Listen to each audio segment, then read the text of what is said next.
ভাই রে ভাই, একটা গরম খবর আছে যেটা শুনলে ভাই আপনাদের বিসি কাঁধে উঠে যাবে। একটু খারাপ ভাষায় বললাম, কেন জানেন? পালিয়ে গেছে শেখ হাসিনা, তাই না? এদিকে আবার যখন ইসকন নেতা গ্রেপ্তার হয়েছে, চিন্ময় কৃষ্ণ দাস প্রভু, হ্যাঁ তাদের প্রভু, তো এই প্রভুর জন্য শেখ হাসিনার কি মায়া কান্না, এই চিন্ময় কৃষ্ণ দাসকে মুক্তি দিতে হবে, এই দাবিটা জানিয়েছে আবার কেটা জানেন? শেখ হাসিনা। কি কথাটা শোনার পরে বিসি কান্দে উঠছে না অনেকের। আবারও অনেকে মনে করতেছেন আমরা বুঝে আসি না ভাই, বাংলাদেশের থেকে, বাংলাদেশের খেয়ে, বাংলাদেশের পরে ভারতের দালালি করে, এটা কোন জাতীয় কুত্তা ভাই আমার বুঝে আসে না। মানে মুসলমানের জাত, মুসলমানের সন্তান হয়ে একটা সন্ত্রাসী সংগঠন ইসকনের পক্ষ নিয়ে জয় শ্রীরাম স্লোগান দেয়, এদের লজ্জা থাকা দরকার। এরা মুসলমান আবার দাবি করে, দলের কারণে ইমানটাও বিক্রি করে দিতেছে।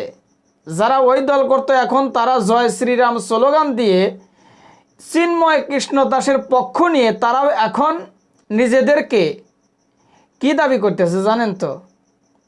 ইসকনের একজন সদস্য দাবি করতেছে। তো যাই হোক প্রিয় দর্শক শ্রোতা, ইসকন নেতা কেন গ্রেপ্তার হয়েছে? গ্রেপ্তারের পর থেকে কিন্তু ভারত বাংলাদেশের মধ্যে দা এবং মাছের মতো একটা পরিবেশ তৈরি হচ্ছে। ভারত থেকে কিন্তু নানানভাবে উস্কানিমূলক বক্তব্য দিচ্ছে যে বাংলাদেশে নাকি সংখ্যালঘু হিন্দুদের উপরে কঠোরভাবে নির্যাতন করা হচ্ছে। এই সমস্ত উল্টাপাল্টা প্রোপাগান্ডা ছড়িয়ে গোটা বিশ্বের কাছে ডক্টর ইউনূসকে আসলে ভারত অপকর্ম বা অপদার্থ প্রমাণিত করার চিন্তাভাবনা করতেছে। কিন্তু এর মাঝখানে আবার শেখ হাসিনা দেখেন কী দাবিটা জানাইছে ভাই। তো সবাইকে বলবো ভাই ধৈর্য ধরে ভিডিওটা দেখুন, হ্যাঁ, আর ভিডিওটা প্রচুর পরিমাণে শেয়ার করে দিন। চলুন একটা লাইক দিয়ে আমরা মন নিয়ে চলে যাই।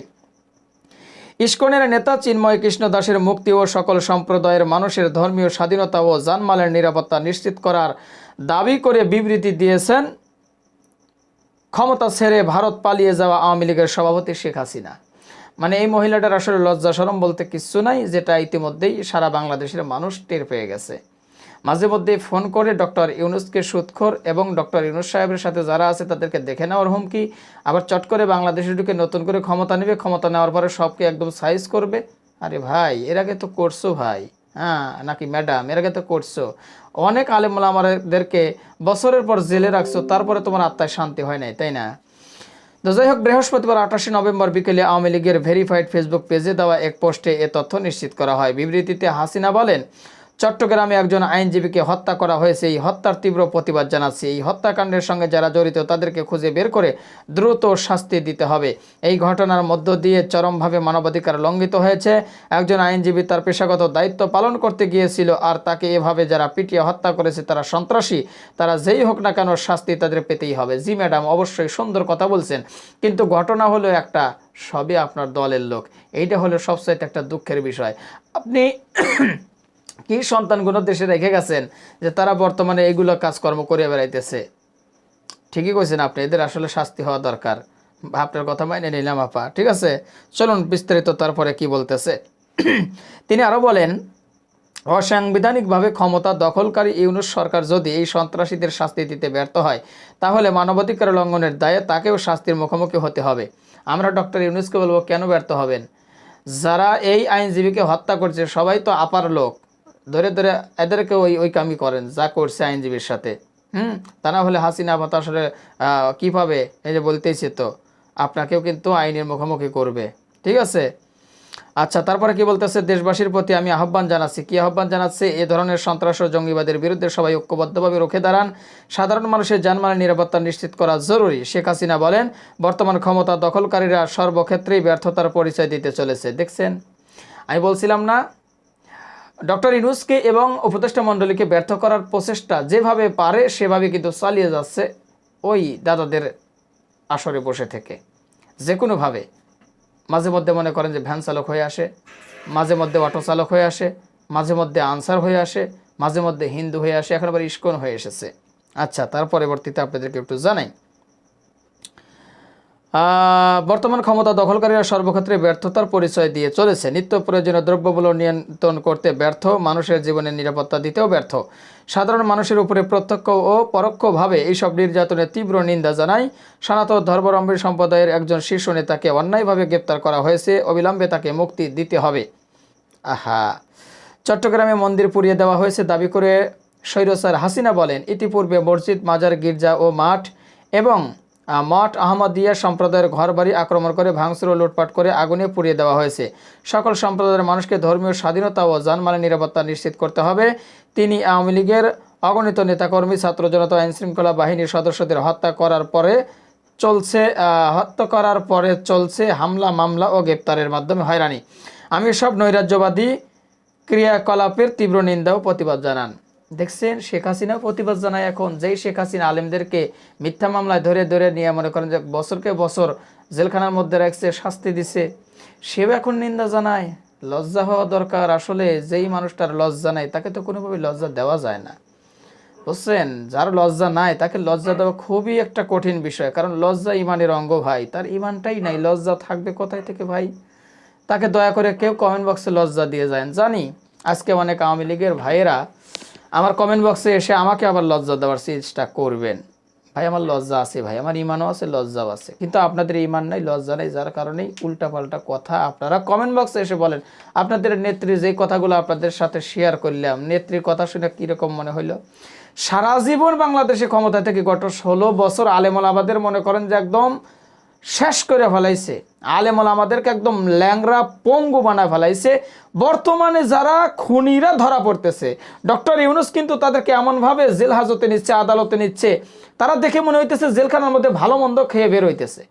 অথচ হাসিনার আমলে আলেমুল আমাদেরকে এমনভাবে আদালতে উঠানো হইতো যেন সে একদম কিলার, শত শত খুন করছে। এরকমভাবে প্রত্যেকটা আলেমুল আমাকে কি করছে, আদালতের মধ্যে উঠাইছে।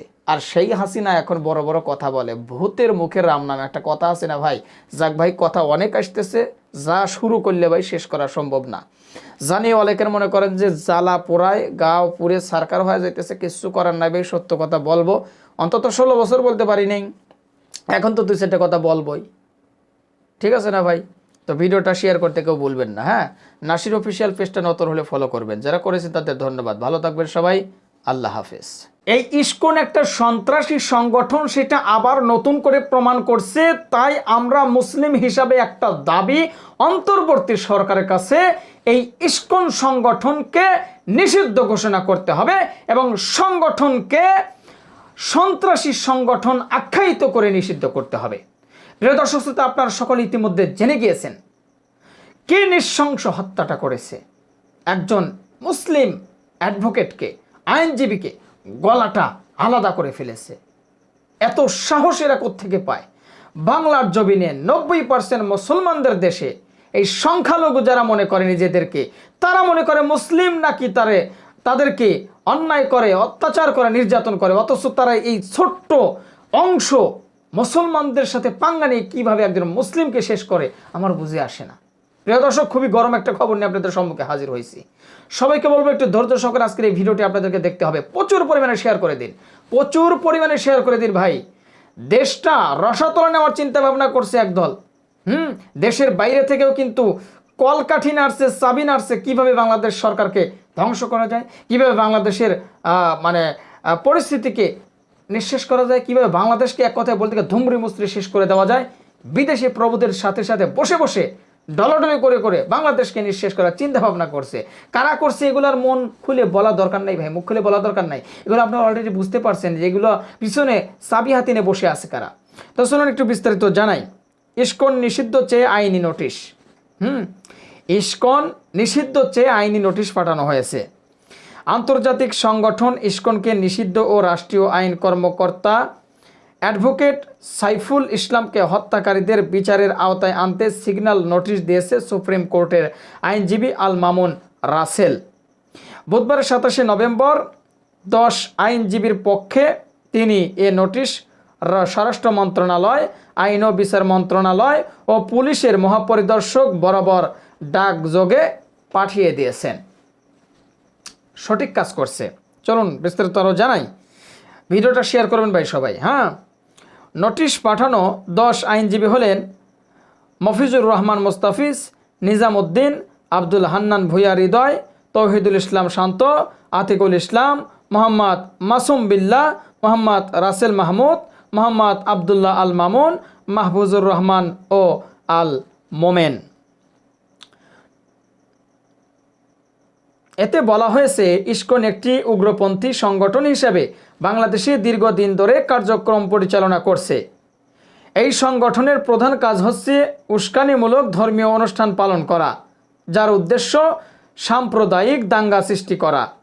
সংগঠনটি সনাতন ধর্মাবলম্বীদের অধিকাংশ মৌলিক বিষয় স্বীকার করে না। তারা হিন্দুদের ওপর সম্পূর্ণ নিজস্ব কনসেপ্ট চাপিয়ে দেয়। নিম্ন বর্ণের হিন্দুদের দলে ভিড়ালে দল ভারী করে, সনাতন মন্দিরগুলো দখল করা এবং সনাতন সম্প্রদায়কে মেরে তাড়িয়ে দেয়। মসজিদে সাম্প্রদায়িক হামলা করে। কিছুদিন আগে ঢাকায় স্বামীবাগে মসজিদের তারাবি নামাজ বন্ধ করে দিয়েছিল এই ইসকন সংগঠন। নামাজের সময় গান বাজনা বন্ধ রাখতে বলায় তারা পুলিশ ডেকে তারাবির উপর নিষেধাজ্ঞা জারি করে। পরে বিষয়টি নিয়ে সংঘর্ষ হয়। তারা বাংলাদেশে বিভিন্ন সাম্প্রদায়িক সংগঠন তৈরি করে উগ্র হিন্দুত্ববাদের বিস্তৃতি ঘটায়। আইনি নোটিশে বলা হয়েছে, বিগত সরকার পতনের পর দেশে বিভিন্নভাবে অস্থিতিশীল পরিস্থিতি তৈরির পিছনেও সংগঠনটির গুরুত্বপূর্ণ ভূমিকা রয়েছে। তারা বাংলাদেশের এর আগে বিভিন্ন সন্ত্রাসী কার্যক্রম পরিচালনা করেছে।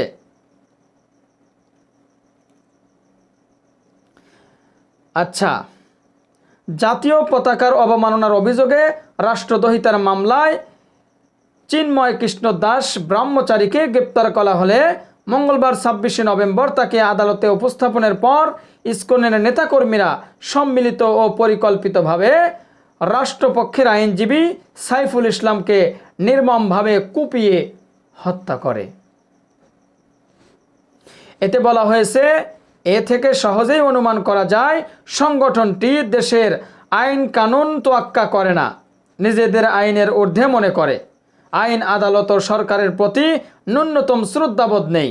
দেশের সম্প্রীতি বিনষ্ট করার পরিকল্পনা নিয়েই চিন্ময় কৃষ্ণ কাজ করছিলেন এবং এ ধরনের সন্ত্রাসী সমর্থক গোষ্ঠী তৈরি করে আসছিলেন। নোটিশে আরও বলা হয়েছে, মালয়েশিয়া, ইন্দোনেশিয়া, সৌদি আরব সহ আরও বেশ কিছু রাষ্ট্র ইসকন নিষিদ্ধ করা হয়েছে। সাবেক সোভিয়েত ইউনিয়নে 70 ও 80-র দশকের ইসকন নিষিদ্ধ করা হয়েছিল।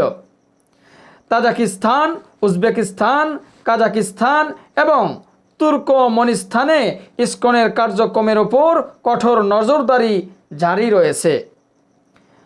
বাংলাদেশে তাদের সব জঙ্গি কার্যক্রম বন্ধ করা এখন সময়ের দাবি। ইসকনের ঐক্যবদ্ধপূর্ণ কার্যক্রম এখনই বন্ধ করা গেলে দেশের সাম্প্রদায়িক দাঙ্গা সহ দেশের স্বাধীনতা ও সার্বভৌমত্ব হুমকির মুখে পড়তে পারে যদি এই ইসকন বন্ধ না করা যায়। প্রিয় দর্শক, আশা করি বিস্তারিত জানতে পেরেছেন বা বুঝতে পেরেছেন। সবাইকে বলবো, যারা ধৈর্য সহকারে ভিডিওটি দেখেছেন প্রচুর পরিমাণে শেয়ার করুন, প্রচুর পরিমাণে ভাই, প্রচুর পরিমাণে শেয়ার করে দিন। ইসকন নিষিদ্ধ হোক, এটা আমরা মুসলমান জাতি চাই। কে কে চান হাত তুলুন কমেন্ট বক্সে, শেয়ারের মাধ্যমে প্রতিবাদ করুন, ছড়িয়ে দিন আজকের ভিডিও। নাসির অফিসিয়াল পেজে নতুন ফলো করুন প্রতিনিয়ত গরম গরম খবর পেতে। ভালো থাকবেন, আল্লাহ হাফেজ।